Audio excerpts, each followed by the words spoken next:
Congolais, 1, 2, 3. Unis par les sons, unis dans les sons pour l'indépendance. Que nous léguons à notre postérité pour toujours.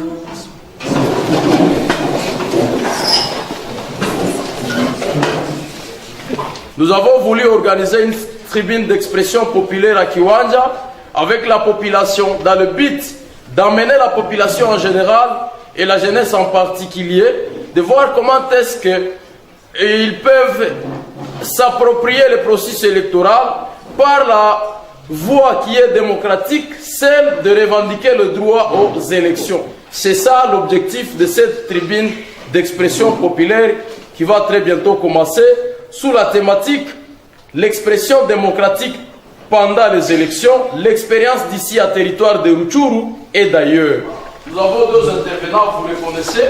Il y a un acteur politique, il y a aussi un acteur de la société civile. Intervenant à Kwanza, aweze développer thématique inayosema la liberté d'expression, d'opinion et de pensée pendant le processus électoral. Nous pensons que dans 20 minutes, atakuwa mmaliza. Moi, je m'appelle Elias Bizimungu. Je suis le président d'antenne du Congo Peace Network ici à Kiwanja. Nous allons essayer de développer ensemble, de démultiplier quelques points sur sous-thème la liberté d'expression, de pensée et d'opinion pendant le processus électoral en République démocratique du Congo. Premièrement, nous allons commencer par chercher comment trouver des concepts. Entre autres, la définition du mot démocratie, parce que nous vivons un pays démocrate. La démocratie, c'est le vous qui peut me donner la définition de la démocratie. Un jeune, oui, là-bas. Merci beaucoup. Voilà, la démocratie, c'est le pouvoir du peuple par le peuple et pour le peuple. C'est ça les brefs. Maintenant, la démocratie, c'est le pouvoir politique qui appartient au peuple souverain. Nous, la population. Mais c'est ce que nous vivons actuellement en RDC. Est-ce que c'est ce que nous exerçons, ce qui est dit, ce qui est notre pays? Notre pays, c'est un pays de démocrates. Est-ce que nous avons au moins la démocratie? Alors, ici, pour le processus électoral, d'après moi, ou d'après vous, ça dépendra de la compréhension de tout et chacun, c'est l'ensemble des opérations relatives et nécessaires pour l'organisation des élections dans un État. Discuter ensemble, un vague de questions, après c'était exposé ensemble. Et aussi, nous avons d'abord les électeurs, c'est nous sommes les électeurs. Nous avons droit, nous les électeurs, de diriger ceux-là qui vont nous représenter valablement. Mais avant de les mettre au pouvoir, nous devons d'abord chercher ceux-là qui méritent. Parce qu'ils s'appellent les mandataires au pouvoir. Nous les mandatons. Et si vous voulez envoyer quelqu'un au pouvoir, donc il va vous représenter. C'est comme quelqu'un qui peut avoir un ami, on lui appelle quelque part pour aller se représenter comme chef d'entreprise, mais il trouve qu'il est empêché. Il va chercher un ami, encore un ami fidèle, qui va aller représenter valablement. Et de ce retour, il va restituer ce qui a été dit là-bas et il va se sentir comme s'il était présent dans cette réunion. Et nous, est-ce que c'est là que nous avions mandaté au pouvoir depuis les années? Vraiment, il nous restitue tel que nous les avions souhaité. C'est une réponse qui sera attendue chaleureusement après cette étape. Vous dirigez, vous choisissez quelqu'un qui va vous représenter durant ces 5 ans. Donc, s'il va travailler à votre compte, vous aviez l'insécurité, vous aviez la pénurie d'eau, vous aviez l'insécurité, et après toujours celui-là, vous voyez dans 2 mois, 3 mois, vous voyez d'abord l'instauration de l'État, donc la police, les FADC sont là, la sécurité est au moins maîtrisée à 90%. Donc vous allez vous rendre compte que vous aviez élu le peuple à la place qu'il faut, le mandataire au pouvoir aux places qu'il faut. Et s'il y a lieu, le second mandat, vous pouvez encore renouveler. Vous pouvez encore renouveler cette confiance que vous avez donnée à cette personne importante. Parce qu'il a au moins il a répondu aux obligations. Alors, ça c'était l'élection. D'après moi, les élections, c'est une technique de désignation des gouvernants par le peuple. Donc, nous sommes les gouvernants, nous sommes les gouvernés, nous devons élire ceux-là qui doivent nous diriger durant 5 ans. Alors, cette opération est exercée dans la transparence. Selon vous, vous allez détecter si oui, pourquoi, sinon, pourquoi. Votre groupe, pour que ça soit utile. C'est notre liberté. C'est pourquoi vous pouvez penser aujourd'hui, ouvrir une association, et vous cherchez les documents chez notre État, et notre État a l'obligation de vous le faire. Parce que vous avez droit à émerger vos pensées. Parce que vous êtes Congolais d'abord, et c'est la Constitution qui le prie. Nous avons un sous-point, le source que nous devons épingler. Nous avons d'abord les sources d'expression des pensées et d'opinion.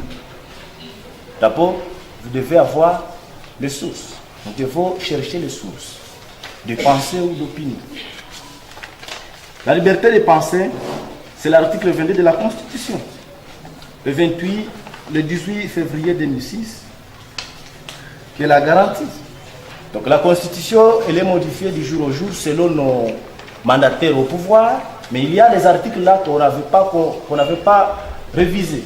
Par exemple, auparavant, il y avait l'article qui disait qu'une femme mariée, elle n'a pas droit d'aller se plaindre à la justice, que ce soit. Même si vous avez sa dette, même si vous avez offensé envers elle, si elle est devant la justice, vraiment, elle n'a pas droit. Si tout juste on demandait la toute première question, vous êtes marié, elle dit oui, automatiquement la justice ne reconnaîtra pas cette dame. Donc ça c'était selon notre constitution. Alors comme aujourd'hui ici, le député, nous avons la démocratie 50-50, 50% femmes et hommes, et que par exemple, les femmes aussi sont représentées là-bas, ils vont dire non, non, nous sommes malaisés quelque part. Nous devons changer cet article. Maintenant, prépare, dans le respect de la loi fondamentale, la Constitution. Donc nous devons faire tout cela dans le respect de la loi. Nous n'allons pas réclamer les élections en faisant l'esprit de vandalisme. Par exemple, vous voulez réclamer les élections, vous commencez à détruire les biens publics de l'État, comme ce que nous avions fait la fois passée avec les Grand au niveau de Kimao. Nous avions fait l'esprit de vandalisme. Les petites maisonnettes qui gardaient nos policiers, là où on faisait l'administration, nous l'avions détruite parce que nous réclamions les droits d'être libérés. Mais est-ce que nous avions répondu favorablement? C'est ça ce que nous devons se poser comme question. Tunapatia parole intervenant wa pili naye tutamwomba aweze kurespecter dakika 2 zake. Bonjour à tout le monde. Bonjour. Moi c'est Bienfait Rukera, un futur défenseur judiciaire. Mes chers amis, avant que je puisse prendre ma première parole, je demanderai à la salle de se mettre d'abord debout pour 1 minute de silence à l'honneur de nos compatriotes qui ont voulu sacrifier leur vie en demandant leurs droits.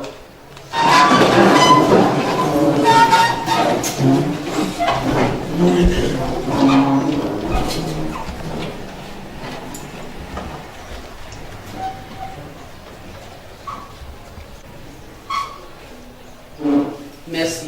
Vous pouvez vous mettre. Moi, nous allons discuter avec vous une thématique qui dit l'expérience démocratique des élections en RDC, mais précisément ici en territoire de Rutshuru. Et perspectives d'avenir. Comment nous allons procéder pour les élections qui se trouvent ici dans nos mines. En latin, élection, qui signifie choix. Donc l'élection c'est quoi? C'est un choix d'abord, qui se manifeste par un suffrage Celui qui dit suffrage dit vote ou bien approbation. Tout le monde, il y a des conditions pour être légitime aux élections, ou bien pour être un électeur. Un électeur doit être âgé de combien d'années? 18 ans. Il faut être majeur. Et chez nous, un majeur doit avoir l'âge de 18 ans. Il faut lire. Mais malheureusement, la CENI nous a imposé les 16 ans. 17 ans, celui qui a 16 ans peut avoir une carte d'électeur. N'est-ce pas? Bon, ça c'est l'ère 15 ans aussi. C'est l'ère pratique et nous ne sommes pas là. Ok, sans pour autant tarder, nous allons seulement nous baser comment est-ce que nous sommes arrivés aux premières élections. À 2005, il y a eu quel événement très important? N'est-ce pas? C'était quoi? C'est l'ignorance du peuple. On vous dit non, c'est Mandio Ama Apane. Et vous dites non. Si vous dites non, c'est la guerre. C'est ce qu'on nous trompait. Mais nous sommes allés là-bas, nous tous. Dio. Même c'est comme si quelqu'un, on adresse une lettre, on lui donne une lettre, on dit non, prends cette lettre, vous l'amenez où? Chez le procureur. Et pourtant on écrit là-bas, objet, Mukikamate Mukioué. Constitutif de quoi? De la Constitution. Et pourtant nous savons que la Constitution est la loi suprême. C'est la Bible d'un pays démocratique comme le nôtre, la RDC, notre chère RDC. Après 2005, il y a eu des élections de 2006. Parmi nous, il y a ceux-là qui avaient participé à ces élections et les autres non, qui étaient encore illégitimes, qui avaient encore moins de 18 ans. Mais nous sommes allés là-bas, le peuple ne savait pas. Le peuple a quoi Dieu allait de faire. Nos mamans, nos papas, nos jeunes même. Parce qu'il y avait la période là de campagne électorale. Non, moi je vais vous construire des écoles, des routes. Nani aliwaambia kama député qu'on a eu parmi ses prérogatives, parmi ses attributions, on trouve où on dit non, un député, un parlementaire va nous construire des écoles, je ne sais pas, des routes. Il nous trompait. Après ça, il y a eu des accords de Goma. Nairobi, je ne sais pas quoi, en 2009. Des accords entre le pouvoir central et les différentes rébellions. À Goma, ils ont beaucoup parlé, ils ont beaucoup gaspillé avec Abbé Malumalu. Beaucoup de perdiennes là, exorbitants. Mais nous autres, nous étions comme ça. Si les déprés ne sont pas là. Oui, c'est ça. Et c'est ce que vous voulez aussi. Qui peut me contredire? C'est ce que vous voulez. Vous croyez que la vie seulement c'est du champ, les oiseaux, comme vous passez la nuit, vous avez mangé du sombé et vos bananes, je ne sais pas là. C'est tout, la vie c'est limite là-bas. Oui, vraiment je m'excuse parce que quand je suis devant vous, moi je regrette, je pleure. Parce que quand je considère ou bien je différencie la jeunesse de la RDC avec la jeunesse égyptienne par exemple, de Burkina Faso. Mais vous autres, vous êtes là. Comme Kassongo père et vous aussi. On a dit non, papa Kasson, vous entrez là-bas, nous autres, nous allons vous garder ici. Parlez. Ok, nous allons en parler après. Il y a eu aussi, en fait, qu'on arrive maintenant à 2011, il y a la modification de la Constitution. Pourquoi cette modification, mes chers amis? Qu'est-ce qu'il cherchait? Le premier qui dit non, il faut qu'il y ait au moins une modification. Qu'est-ce qu'il cherchait? Il avait quel objectif? Lisons un peu l'article 71. Qu'est-ce qu'ils disent là-bas? Les gens là, dont nous avons confié notre confiance, allez là-bas, allez nous représenter. Qu'est-ce qu'ils ont accepté là-bas? Dans leur hémicycle là-bas, qu'est-ce qu'ils ont dit? Vous attendons un peu de patience pour nous lise l'article 71, 71. L'article 220. Et ça dit ceci. La forme républicaine de l'État le principe du suffrage universel, la forme représentative du gouvernement, le nombre et la durée des mandats du président de la République, l'indépendance du pouvoir judiciaire, le pluralisme politique et syndical ne peuvent faire l'objet d'aucune révision constitutionnelle. Je peux continuer? Non. On peut s'arrêter. Aujourd'hui, il faut faire quoi? Il faut prendre des décisions, mes chers amis, il faut prendre des décisions. Moi, je ne vais pas vous poser des questions, mais je vous laisse là-bas. Vous allez vous-même me poser des questions. Ok, moi-même, je vais en collaboration avec les autres ici. Nous allons faire quoi? Nous allons partager, nous allons voir comment vous répondre favorablement.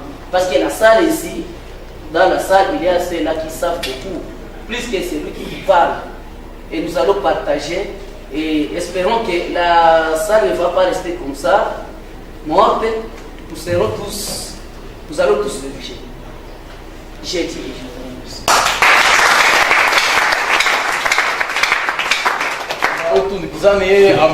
Vraiment amérespecter ma minute kidogo yenye tulimpatia na ametuonesha marealite zimwa zenye tulipitia ndani mu territoire ya Rutshuru. Tunapitia kwa etape ya question réponse. Juu débat iko ya mzuri na kila mtu aseme anawaza nini. Les questions sont les bienvenues. À part la grève et des actions bizarres comme des guerres, quoi, il y a une autre moyen de revendiquer les élections. Et ce que je vais parler, c'est une réponse à la question que Rolamba a demandé. Le député, s'il a moyen de le contacter, et si on va le contacter, c'est bien qu'il faut nous représenter là et répondre aussi à nos besoins. C'est presque ça comme réponse à ce que j'ai attendu comme question. Est-ce entre le gouvernant et le gouverné qui peuvent organiser les élections? Et si c'est le gouverné, vous allez nous le dire. Et si c'est le gouvernant, vous allez nous le dire. Nos représentants quand même qui sont à Goma, à Kinshasa, qui ne veulent pas se présenter ici. Comment peut-on les aborder pour qu'on puisse voir donner nos condoléances à eux? Votre objectif, c'est l'expression démocratique pendant les élections. Expérience d'ici, chez nous, en territoire de Rutshuru et d'ailleurs. Et voilà que ici, en territoire de Rutshuru, on ne sent pas cela. Le pouvoir n'est pas au peuple. Elle n'est pas par les peuples, elle n'est pas pour les peuples. Il y a les jeunes qui sont emprisonnés aujourd'hui au niveau des Goma.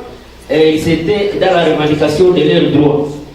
Moi, je me demande, ces jeunes, quand est-ce qu'ils seront libérés et quelles sont les mesures à prendre pour les libérer, parce que vous allez voir une personne qui revendiquait son droit, il est emprisonné dans un cachot dans la clôture d'un général de la police ou d'un général de l'FARDC ou bien des représentants politiques du pays. Mes chers amis, c'est pas ce qui était ma préoccupation, j'ai dit je vous remercie. La première question est celle-ci. Si les élections ne sont pas organisées, selon vous, la faute est attribuée au peuple, au gouvernement ou à la CENI? Deuxième question. Pensez-vous que la démocratie comme mode de gouvernance est-elle adaptée à la RDC? D'autant plus que si nous nous plongeons dans l'histoire de notre pays, elle est malheureuse. Depuis 1960 jusqu'à maintenant, 67 ans après l'indépendance, tentative de démocratiser le pays, ça ne va toujours pas. Maintenant, selon vous, pensez-vous que la démocratie est un mode de gouvernance adapté à notre pays? Si oui ou non, vous allez vous justifier. Et surtout, parmi nos pays voisins, quel est celui auquel nous pouvons nous inspirer? Je pose une question de savoir entre le président et la CENI qui doit organiser les élections. Quels sont les caractères d'un candidat qui sera fidèle à la population après les élections? Merci. Kupana majibu kwa hii maswali ambazo zimeweza kuulizwa, tutapana tena microphone kwa assemblée na mtaweza kupana ingine maulizo. Je m'appelle Justin Bizimana. Je suis le point focal de Congo Peace Network en territoire de Rutshuru. Je vais tenter de répondre à une question qui semble être globale parmi tous ceux qui ont posé des questions, parce que nous avons des intervenants qui vont aussi nous compléter. C'est par rapport à la technique hypothétique des élections en République démocratique du Congo. Parce qu'au moins, chaque participant qui a posé la question commençait par là. Les premiers participants, y aura-t-il des élections à l'RDC dans les délais que nous savons? Parce que au moins nous savons que fin décembre 2017, selon les accords de la Saint-Sylvestre, nous devons organiser les élections en République démocratique du Congo. Il y aura des élections ou pas? Ça ne peut pas trouver la réponse tout de suite, cette question. Parce que nous, les peuples, ce que nous avons besoin, ce sont les élections. Mais à qui revendiquer ces élections? Les élections, d'abord, sont organisées par l'organe électoral, la centrale électorale, c'est la CENI, on le sait bien.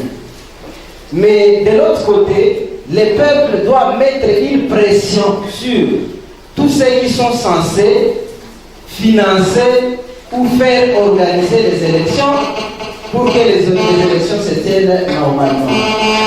Et donc, à répondre à la question des bienfaits, si qui organise les élections, nous le savons, c'est la CENI, par bien sûr les moyens, l'assistance et tout autour du gouvernement, mais les peuples congolais qui doivent bousculer, qui doivent mettre une pression sur les organes pour que les élections se tiennent. Et c'est à travers la conscientisation des jeunes que nous sommes, c'est à travers les moyens de pression que nous pouvons utiliser. Je suis en train de revenir sur un autre participant qui a posé la question de savoir si à part la grève et d'autres moyens bizarres, il y a moyen de revendiquer les droits. Nous savons que Jean Charles a proposé 199 actions non violentes pour la revendication des droits. Et parmi cela, il y a vraiment beaucoup de moyens non violents qui nous permet, nous la jeunesse ou la population en général, de revendiquer nos droits. Il y a non seulement les marches pacifiques, il y a des pétitions, il y a des sites, il y a la désobéissance civile par exemple, le non-paiement des taxes et autres devoirs de la population. Et cela nous amène à faire comprendre nos doléances auprès de ceux qui détiennent les pouvoirs, parce que le pouvoir qui n'est pas légal et légitime, c'est un pouvoir dictatorial. Et donc, si nous voulons rester dans un pouvoir de dictature, ça dépend de nous, il faut qu'on accepte. Et un pouvoir qui a déjà dépassé un mandat ou qui a dépassé le mandat prévu par la Constitution, nous sommes donc dans un pouvoir de force, un pouvoir de dictature auquel nous pouvons adhérer si oui ou non nous allons rester en train de faire voir, de participer à ce pouvoir. De toutes les façons, c'est nous qui avons notre destin en main, nous la jeunesse, parce que ce que nous voulons que ça se fasse, je vous le rassure, ça se fera. Mais si nous voulons rester comme nous sommes, eh bien, nous allons continuer à vivre ceci et pour l'éternité. Merci beaucoup pour la parole. Juu ya nini la demokrasi ni mode de gouvernance yenye iko adapte kwa RDC. Tukiangalia maeleksio zenye zilipita za 2006 na za 2011, ni kizani wale wenye walichagua walipima ona ya kwamba kupitia udemokrasia unapasha kuwa na uwezo ya kuuliza ule mwenye anapenda akuwe shefu wako kama iko na projet de société gani. Puisqu'on doit voter un projet de société et non une personne de ma tribu, de ma famille, quelqu'un que j'ai travaillé avec. Alors, ile ni avantage ya kwanza. Mkampanya electorale tulikuwa na wauliza munakuya munasema insécurité itaisha. Mais stratégie gani muko nayo? Silikuwa chance kidogo. Mais est-ce que wakati ya Mobutu sasa alikuwa ananombe wale watu yote? Kuko mwenye alikuwa anauliza Mobutu ulijifonde kunini juu vote kunome fulani? Hakuna. Alors, autre chose, actuellement tout on a pu angalia un peu ma école, ma route, umeme, ni kupitia nini? Ma proposition zenye wabunge banapanaka munini mu assemblée banazisoumettre ku gouvernement.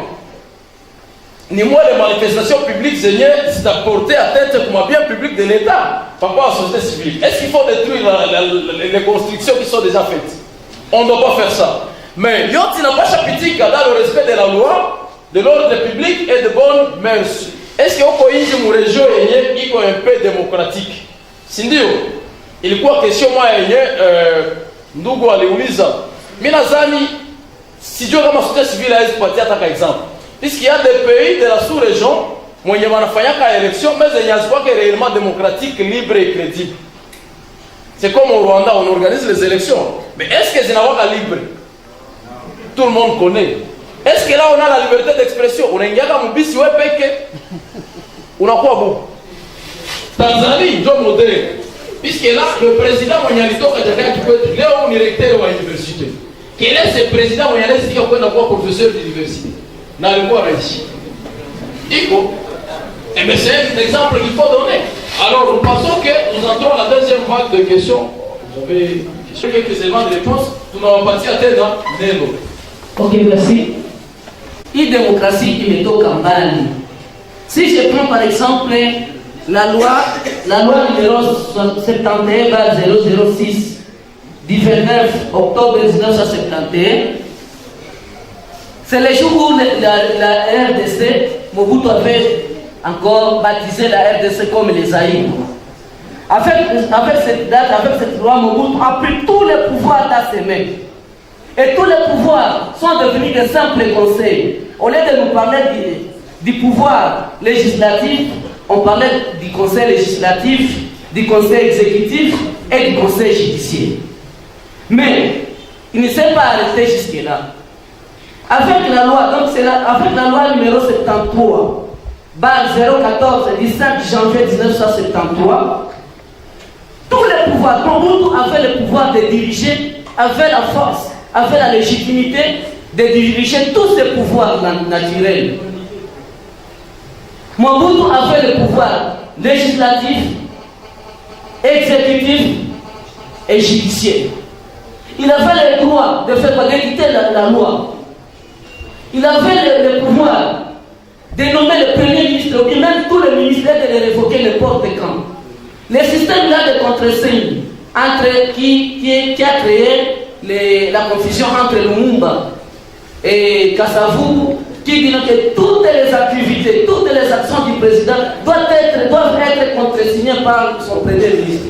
Raison pour laquelle le premier ministre Lumumba s'est aventuré aussi de faire quoi? De révoquer son président.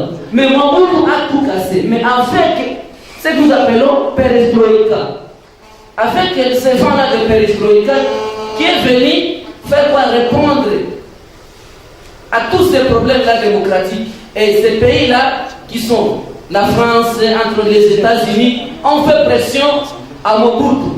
Et par conséquent, en date du 15 juillet 1991, dans les années 1990, Mobutu a fait quoi? Il est obligé maintenant de convoquer ce que nous appelons la conférence nationale souveraine, avec le discours du 24 avril 1990. Et là-bas, Mobutu a accepté le multipartisme. Il a versé de larmes. Mes chers amis, nous sommes fiers de notre démocratie et nous devons la protéger. Merci. Merci beaucoup. Pour participation yenu kwa tribune d'expression populaire ambayo ilikuwa nasema juu ya l'expression démocratique pendant les élections, l'expérience d'ici à territoire de Rutshuru et d'ailleurs, na tunadhani ya kwamba kila mmoja ameona ni liberté gani ambayo inapaswa kusaidia ili tuweze kurevendike droit à l'organisation des élections. Maélections zenye zitakuwa apaisées, zitakuwa calme, zitakuwa crédible na zitakuwa transparente Tunawashukuru sana na tutamaliza na hymne national, na baada ya pale tutakamata photo de famille pale nje. Tusimame kwa hymne national. 1, 2, 3. Debout, Congolais, unis par le sang.